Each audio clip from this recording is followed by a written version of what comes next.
The world didn't end with a war. It ended at exactly 10:29 a.m. with 13 clinical cold words.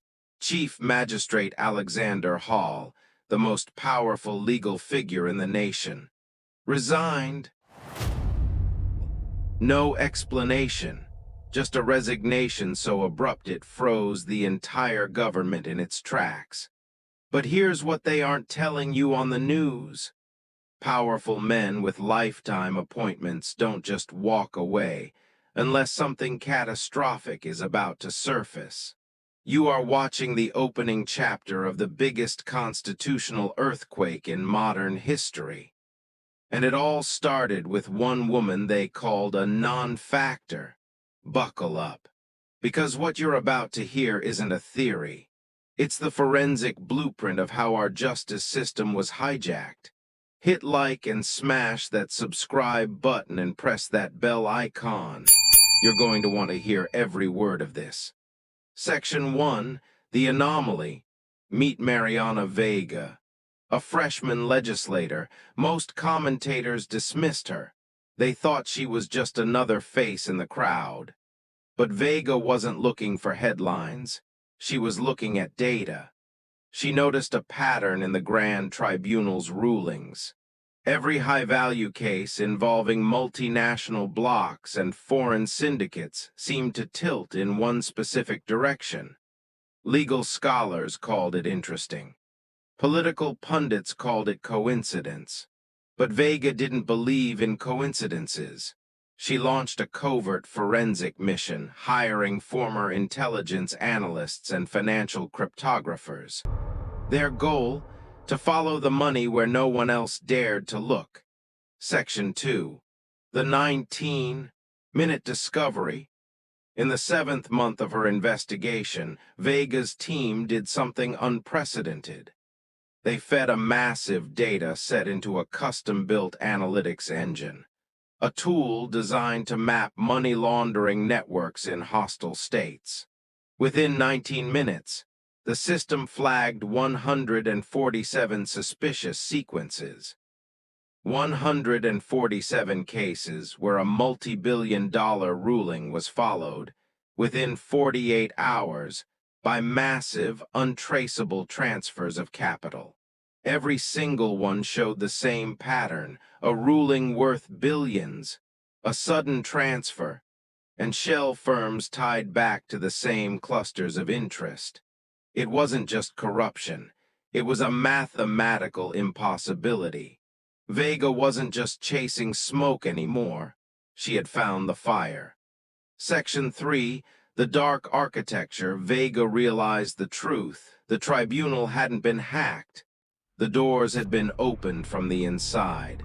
She discovered encrypted messages on dark fiber networks used by offshore brokers.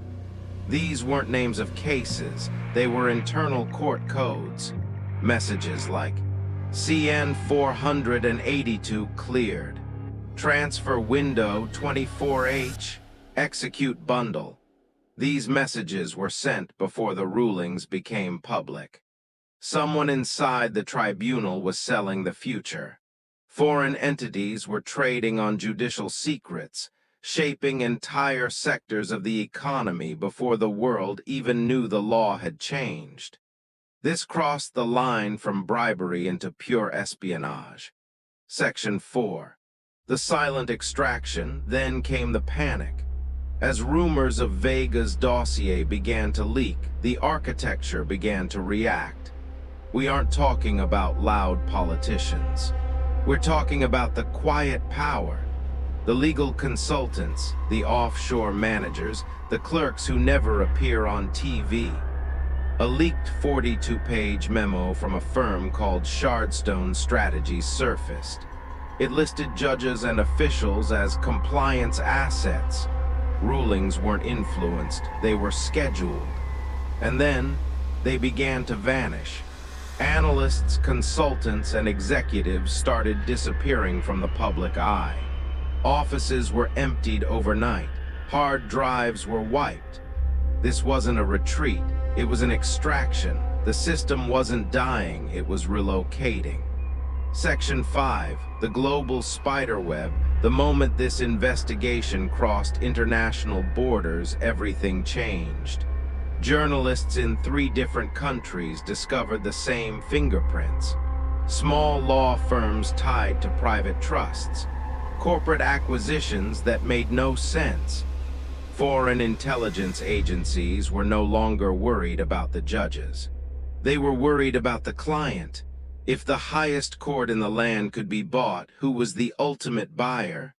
Protests sparked in the capital and spread like wildfire. People weren't protesting against a party anymore. They were protesting against the idea that their entire legal system was a puppet stage. Section 6, the ghost system. Vega's team eventually found something even more disturbing than cash bribes: the ghost system. These syndicates weren't just paying judges, they were investing in them. They used algorithms to sync legal rulings with global market fluctuations. For example, 10 minutes before a ruling was announced in Solaris, property values in a completely different country would skyrocket. As Dr. Elena Carter, the lead mathematician on the commission, famously said, "We thought they were buying people. We realized they had bought time itself." They knew the future because they were writing it in the judge's chambers. Section 7. The internal breach. Behind closed doors, the Directorate of Counter-Strategic Influence delivered a report that changed the narrative forever. They confirmed that the breach was internal. No foreign hacker could have accessed the internal case codes Vega had discovered. This was a betrayal from the highest level of the state. The report suggested that the tribunal wasn't just corrupt.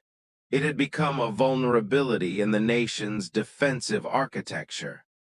While the public saw a courtroom, the intelligence community saw a backdoor for foreign power projection. The chief magistrate didn't just resign because of a scandal. He resigned because he had been exposed as a national security threat. Section 8. The domino effect. Now, the dominoes are falling across the globe. From universities to labor unions, the question is the same. Is there any nation where justice is truly independent?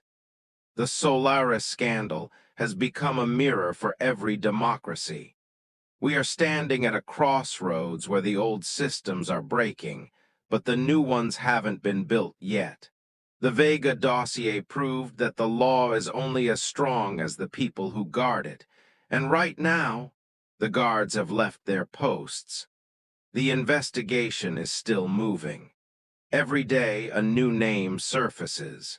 Every day, the spiderweb gets clearer. But here is the real question for you. Do you think Chief Magistrate Hol ran because he was guilty, or was he just the first piece to be moved off the board before the real storm hits? Let me know your theories in the comments. I read them all. If you want part 2, where we reveal the names of the foreign syndicates behind Shardstone, hit that like button. Let's get this to 5,000 likes to keep the truth alive. Subscribe and hit the bell. The architecture is watching, but now, so are we. Thanks for watching. See you in the next one.